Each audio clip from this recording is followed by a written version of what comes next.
She thought it would be just another shift, refill some glasses, smile politely, and disappear into the background like she always did. But that day, a man with a diamond watch and a cruel smirk decided to make her his entertainment. He didn't see a hard-working waitress, he saw someone to mock. In front of everyone, he threw out a challenge, one meant to humiliate her. What he didn't know was that the woman he was laughing at carried a secret that would leave the entire room silent. Because sometimes respect costs more than money. Before that afternoon, Aaliyah's days were a quiet rhythm of motion. The hiss of the coffee machine, the clink of silverware, the tired smiles exchanged with strangers. She worked double shifts at a luxury restaurant where the chandeliers sparkled brighter than the eyes that looked down on her.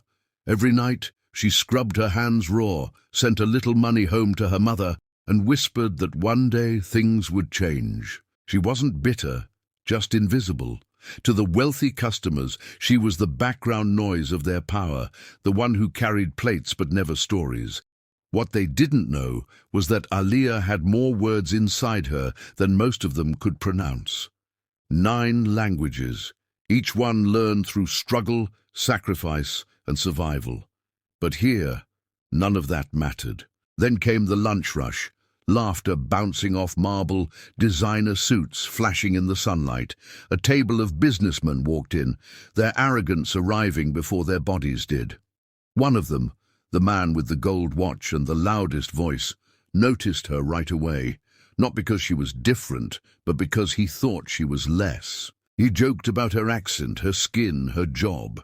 The others laughed, the kind of laughter that cuts without leaving a mark. Aaliyah stayed quiet, like she always did. But something in the way he looked at her, that smug, taunting challenge, felt different. And when he leaned back in his chair, smirking, ready to make her the punchline of his next game, she sensed it, that moment when humiliation was coming straight for her. Only this time, it wouldn't end the way he expected.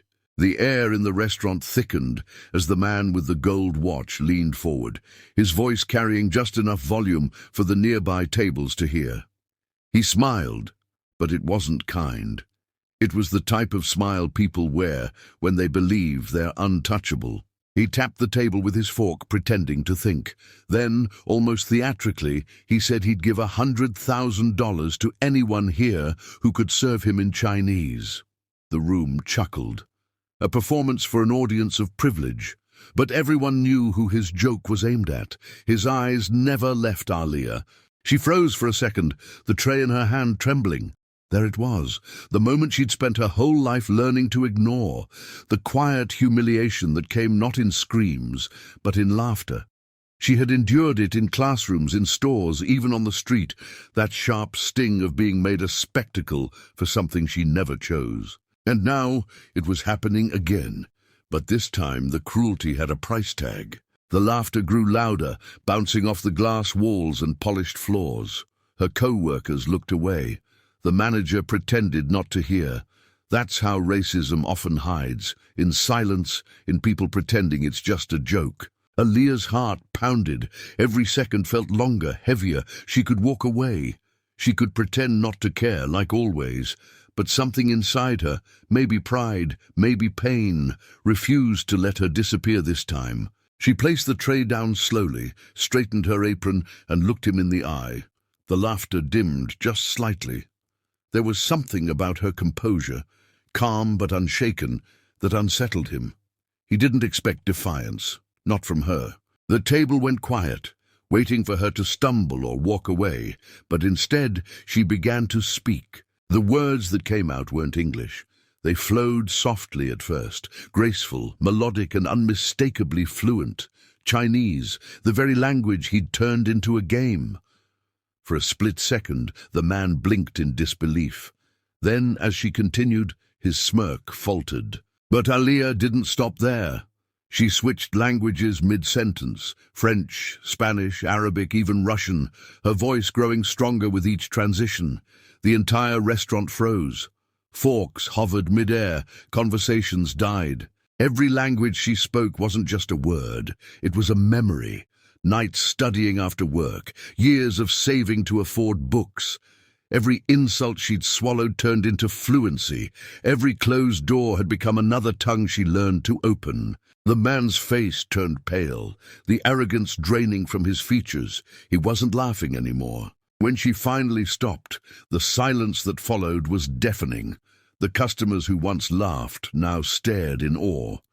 Even the manager, the one who had told her to smile more and ignore rude customers, didn't know where to look. Aaliyah didn't demand applause. She didn't need validation. She simply picked up her tray again and walked to the next table, her heartbeat steady, her chin high. But as she walked away, something shifted in the air. The same people who had laughed minutes ago now couldn't meet her eyes. Shame, respect, confusion. It all mixed in the silence she left behind.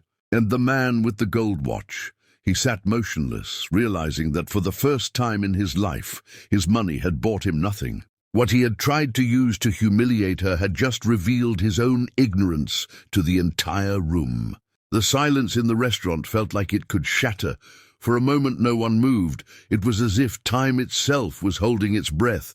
Then the man with the gold watch forced out a laugh, trying to reclaim his power. But his voice cracked, and everyone heard it. He tried to joke again, tried to turn it all into another performance. But this time, no one was laughing with him. They were watching her. Aaliyah stood there, her apron dusted with crumbs, her eyes steady, calm but burning. For years she had been taught to shrink, to stay polite, to make herself smaller in rooms that couldn't handle her light.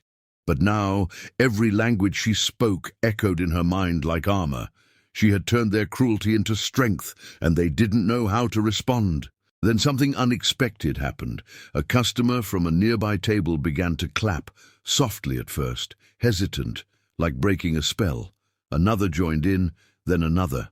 The sound grew, filling the restaurant with something she hadn't felt in a long time. Recognition. Not pity, not applause for a trick. Respect. The man with the watch pushed back his chair, his confidence dissolving under the weight of his own embarrassment. The gold that once gleamed on his wrist now looked cheap under the harsh light. He mumbled something, maybe an apology, maybe an excuse. But it didn't matter anymore. His power in that room had vanished the moment Aaliyah opened her mouth. And yet she didn't smile, she didn't gloat. Because this wasn't about revenge, it was about finally being seen. As she turned away, her reflection caught in the mirrored wall, not the invisible girl in the background anymore, but a woman who had reclaimed her dignity without raising her voice. The room stood still, suspended between shame and awe. And just before walking back into the kitchen, Aaliyah whispered under her breath, not loud enough for anyone to hear, but powerful enough for the world to feel. You wanted a show, I gave you truth. The world outside that restaurant would never know what happened that day, but everyone inside, they'd never forget. When her shift ended that evening, the applause had faded, the dishes were cleaned, and the gold watchman was long gone. Yet, the echo of that moment still lingered, not just in the walls of the restaurant, but in Aaliyah's heart. For the first time in years, she didn't walk home with her head down. She walked with the quiet strength of someone who had finally stopped apologizing for existing. The next morning, whispers rippled through the restaurant. Customers who had once overlooked her now spoke her name with admiration. But Aaliyah didn't need their approval. Respect that arrives after humiliation isn't respect, it's awakening.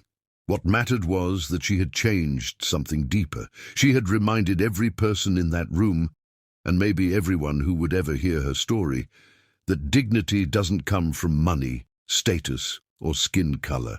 It comes from knowing your worth when others try to deny it.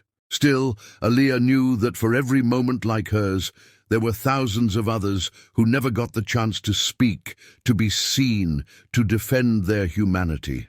Racism doesn't always scream. Sometimes it whispers, through lowered eyes, through the jokes people don't challenge, through the silence of those who should know better. Her story wasn't just hers anymore. It became a reflection of every person who's ever been underestimated, every voice that's been ignored. As she locked up that night, she glanced at the city lights and smiled faintly. The world hadn't changed overnight, but she had.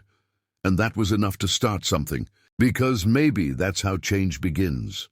Not with riots or speeches, but with one person refusing to stay silent when silence feels safer. So to anyone watching this, ask yourself, when you witness injustice, will you look away, or will you speak a language the world can't ignore? Because respect isn't given, it's earned by standing tall when the world tries to make you bow.